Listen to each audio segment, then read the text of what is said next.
गोपालगंज थाना अंतर्गत अहमदनगर निवासी भावना मिश्रा और उसके परिजनों के साथ एक पुलिस आरक्षक द्वारा की गई मारपीट मामले में गोपालगंज पुलिस द्वारा उनके बताए गए अनुसार एफआईआर न लिखने पर और एफआईआर के बाद भी आरोपियों पर कार्रवाई नहीं करने की शिकायत गुरुवार दोपहर 3 बजे पुलिस अधीक्षक ऑफिस पहुंचकर की गई।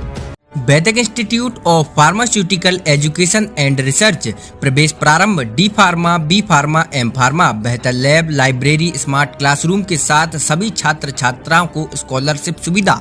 हमारा पता है यूनिवर्सिटी, रहली लिंक रोड, बाबूपुरा, सागर।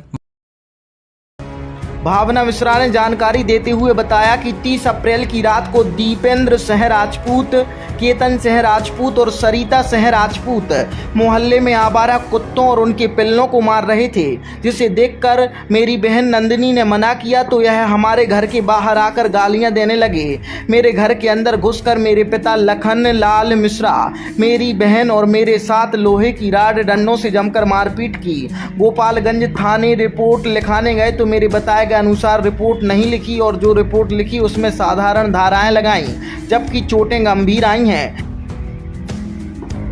घटना दिनांक के बाद से ही आज तक पुलिस ने ना हम लोगों के बयान लिए, ना ही आरोपियों को गिरफ्तार किया, क्योंकि आरोपी पुलिस विभाग में आरक्षक पद पर बेगमगंज में पदस्थ हैं। भावना ने आरोप लगाए हैं कि आरोपी और उसके परिजन हम लोगों पर रिपोर्ट वापस कराने का दबाव बना रहे हैं। आवेदन के माध्यम से भावना ने आरोपियों पर कार्रवाई करने की मांग की है। बहन जी, किस मामले को लेकर आज आप एसपी ऑफिस आए हैं? 30 तारीख को हम लोग के साथ में मारपीट की गई थी एक कांस्टेबल के द्वारा। दीपेंद्र राजपूत नाम है उनका। और 30 तारीख से लेकर आज दिनांक तक कोई भी कार्रवाई नहीं की गई है थाने से। ना तो हम लोग के बयान लेने आए हैं, हम लोग हॉस्पिटल में इतने दिन तक एडमिट भी रहे हैं, ना ही कोई कार्रवाई की गई है। और धाराएं भी जो लगाई गई हैं वो धारा नामात्र की है। धाराएं जिनने मारपीट की थी उनका क्या नाम है? दीपेंद्र सिंह राजपूत नाम है। किस थाने में पदस्थ है? ये बेगमगंज थाने में पदस्थ है। और उनका बड़े भाई का बेटा केतन राजपूत और उनकी सिस्टर सविता राजपूत। तो क्या लगता है कार्रवाई क्यों आगे नहीं बढ़ पा रही है? यही लगता है कि पुलिस में है तो इसलिए नहीं कर रहे हैं अभी तक कोई कार्रवाई, क्योंकि उनकी तरफ से तो एक कांस्टेबल आए थे हमारे यहाँ पे, कह रहे थे कि आधार कार्ड और फोटो वगैरह दे दें तो आप लोग की जमानत के लिए आए हैं। लेकिन वो जब हमने उनसे पूछा, जब साइन वगैरह करवाने लगे तो हमने पूछा उनसे कि आप किन की तरफ से हैं, तो उनने ये कहा कि उस पार्टी की तरफ से। इनने काउंटर केस बनवाने की भी कोशिश की, क्योंकि हम लोग तो हॉस्पिटल में एडमिट थे। ये खुद अपने हाथों से मार के वो फिर ये थाने चले गए।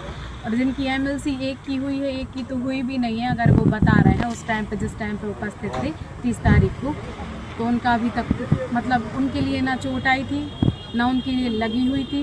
जिस तरीके से ये मुकदमा भी उनने हम लोग के खिलाफ दर्ज कर दिया है। क्या एसपी साहब क्या बोले? एसपी साहब ये बोले हैं कि अभी देख रहे हैं, इसके लिए करवाते हैं, क्योंकि 22 तारीख से मतलब आज 22 तारीख और 30 तारीख से अभी तक ना हम लोग के बयान हुए ना कोई कार्यवाही, तो अब क्या बोल सकते हैं इस बारे में। बालाजी मोटर्स देवरी से मनपसंद होंडा गाड़ी लीजिए और शुरुआत कीजिए अपने नए सफर की। आज ही बालाजी मोटर्स से आकर अपनी मनपसंद गाड़ी ले जाइए कम से कम कीमत और फाइनेंस सुविधा के साथ। हमारा पता है सेंट्रल बैंक के बाजू में, रामघाट तिराहा, देवरी।